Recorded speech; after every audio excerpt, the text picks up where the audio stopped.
Naam, tunaanzia kwa Bibi Tala. Bibi Tala amechukua kibox cha siri cha Bwana Baha. Katika kile kibox bwana alikuwa na bunduki pamoja na funguo. Bibi aliangalia ile funguo kwa makini sana kujua ni funguo ya nini.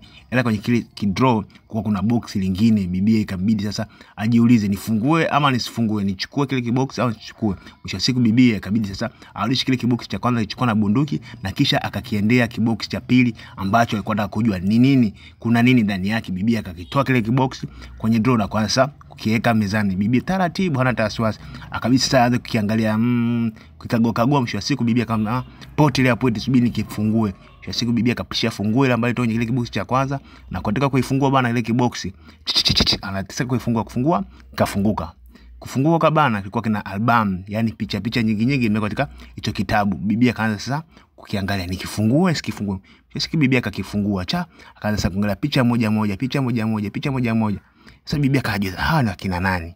Huyu ni nani? Yani akana anafungua. Mwisho kwenye ile kibox bana unaona hii notebook kingine. Hichi notebook bana kina taarifa nyingi yani mambo mengi. Bibi akafungua. Akakutana na hii barua. Hii barua bana bibi akabidi angalia hii ni barua ni ya nani? Bibi akaona subiri nisome nijue ni ya nani. Bibi katika kufungua ile barua kaanza sasa kuisoma. Bibi wakati anasoma ile barua bana alikuwa haelewi, hajui ni nani anayeongelewa hapa.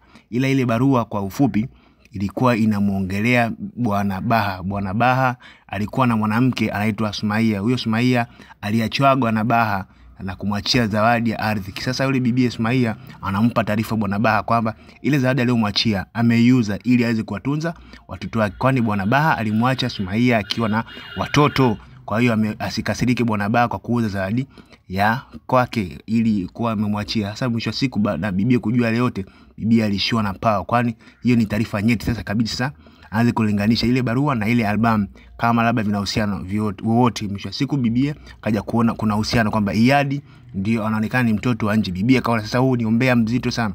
Kabili bibi achukue simu yake na kuanza sasa kuipiga picha ile barua cha. Bibi baada kupiga ile picha ile barua huku akawa anafurahia sana.